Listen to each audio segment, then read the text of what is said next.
Hello दोस्तों, आपका इस वीडियो में बहुत बहुत स्वागत है। इस वीडियो में हम जानेंगे नीम करोली बाबा के चमत्कारी किस्से। तो चलिए वीडियो को शुरू करते हैं। नीम करोली बाबा के लाखों भक्त हैं और उनके भक्त भारत से विदेशों तक फैले हुए हैं। एप्पल के सीईओ से लेकर फेसबुक के संस्थापक जैसी हस्तियां बाबा का अलौकिक आशीर्वाद ले चुकी है और उनके भक्तों के साथ साथ बाबा के जीवन काल में या उनके जाने के बाद कुछ अलौकिक दिव्य चमत्कारिक अनुभव हुए जिन्हें उन्होंने अलग अलग माध्यमों से साझा किया। बाबा के भक्तों के इन दिव्य अनुभव में से कुछ उपलब्ध किस्सों को मैं आपको आज इस वीडियो में सुनाने जा रहा हूँ। तो चलिए शुरू करते हैं।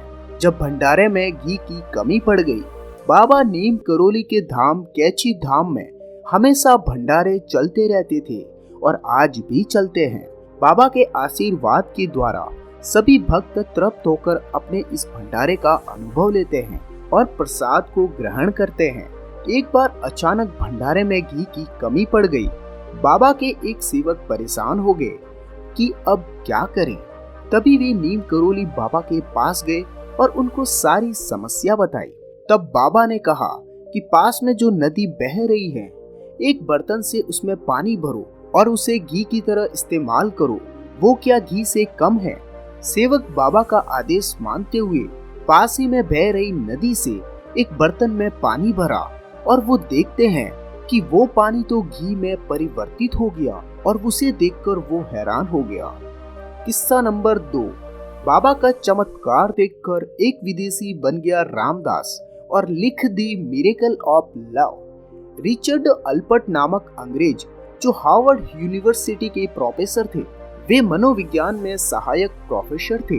मनुष्य को भ्रमित कर देने वाले रासायनिक नशे जैसे एलएसडी पर अध्ययन करते करते वे खुद एलएसडी के आदी हो गए थे। उनका मन अध्यात्म पर भी था।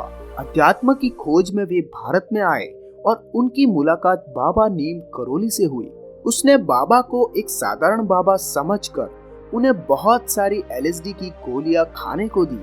बाबा सारी एलएसडी गोलियां खा गए, उन्हें कुछ भी असर नहीं हुआ। बाबा का ये चमत्कार देख रिचर्ड अल्पर्ट बाबा का शिष्य बन गया। बाबा ने रिचर्ड अल्पर्ट को ये संदेश दिया कि इस नशे में कुछ भी नहीं रखा है, नशा करना है तो अध्यात्म का नशा करो। बाबा ने उसे रामदास का नाम दिया। रामदास ने बाबा के चमत्कारों पर आधारित एक पुस्तक लिखी जिसका नाम मिरेकल ऑफ लव रखा। रामदास ने सेवा फाउंडेशन और हनुमान फाउंडेशन नामक संस्थाओं की सहायता से भारत और विदेशों में अध्यात्म से जुड़ाव और जन कल्याणकारी कार्य किए। किस्सा नंबर 3।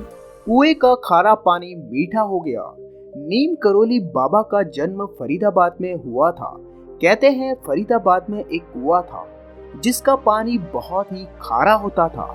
एक बार बाबा फरीदाबाद की यात्रा कर रहे थे।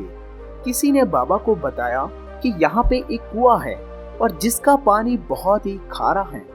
तब बाबा नीम करोली ने अपने एक शिष्य को कहा कि इस कुएं में मुट्ठी भर चीनी डाल दो और तभी शिष्य ने मुट्ठी भर चीनी उस कुएं में डाल दी और उसके बाद में उन्होंने जैसे ही उस पानी को चखा तो पानी मीठा और पीने योग्य हो गया। किस्सा नंबर 4। बाबा के चमत्कार से बन गया बाबा लक्ष्मण दास पुरी स्टेशन। ये किस्सा बाबा का बहुत ही फेमस किस्सा है। एक बार बाबा ट्रेन में यात्रा कर रहे थे, तभी बीच यात्रा में टिकट चेक करने वाला टीटी आया और बाबा नीम करोली महाराज के पास में टिकट नहीं था।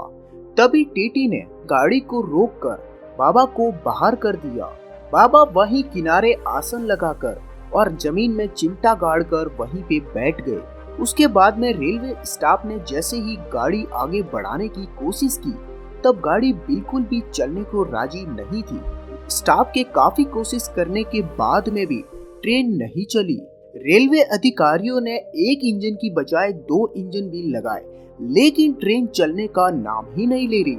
तभी वहां पे रेलवे के बड़े अधिकारी आए और वे बाबा को जानते थे और उन्होंने बाबा से क्षमा मांगी और उनको सम्मान देते हुए एक स्पेशल कोच में उन्हें सम्मान के साथ में बिठाया। और जैसे ही ट्रेन को स्टार्ट किया, ट्रेन आगे की तरफ बढ़ गई।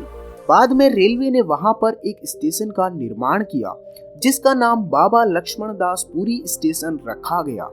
किस्सा नंबर 5, गुफा गायब हो गई। इलाहाबाद के एक भक्त की कथा है जिसमें वे बताते हैं कि 40 साल पहले रात में वे कहीं पे जा रहे थे और वो अपना रास्ता भटक गए।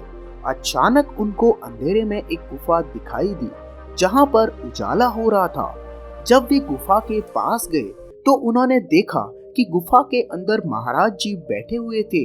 महाराज जी ने उन्हें भोजन करवाया और उसके बाद कहा कि तू रास्ता भटक गया है, तुझे उस तरफ जाना है। वे महाराज के कहे अनुसार 15 से 20 कदम जैसे ही आगे बढ़े तो उनको जिस गांव में जाना था वो गांव उन्हें दिख गया। जब उन्होंने पीछे मुड़कर देखा तो वहां ना तो गुफा थी और ना ही वो महाराज जी थे। ये सब बाबा की लीला है। किस्सा नंबर 6, बाबा भक्त की भावना देखते थे। नैनीताल जिले में एक भवाली के पास में भूमिदार में बाबा का एक छोटा सा आश्रम है जिसकी चारों ओर निचली जाति के और अनुचित जाति के परिवार रहते हैं। एक दिन बाबा अपने इस आश्रम में आए थे।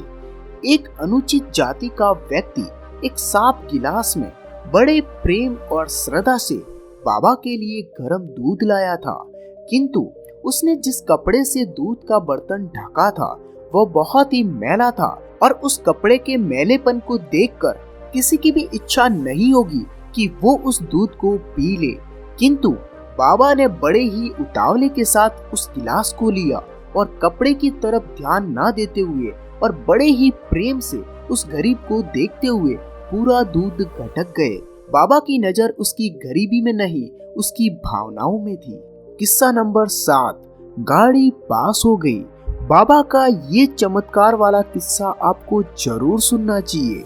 एक दिन की बात है, बाबा जी का जो ड्राइवर था वो कार कानपुर में चला रहा था तो कानपुर की गंगा पुल पे एक ओर से यानी कि सामने से बैलगाड़ियां भारी बोझ के साथ में आ रही थी। तो ड्राइवर ने सोचा कि अब हमारी गाड़ी अवश्य इनसे टकराएगी और हमारी कार का बहुत ही भयंकर एक्सीडेंट होगा। इतने में बाबा जी ने ड्राइवर से कहा कि तू बस आंखें बंद कर ले, सब मैं देख लूंगा। जब मैंने थोड़ी देर के लिए आंखें बंद करी और बाबा जी के कहे अनुसार जब मैंने आंखें खोली तो बैलगाड़ियां आराम से पार हो गई थी। न हमें कुछ हुआ न उस बैलगाड़ी को कुछ हुआ।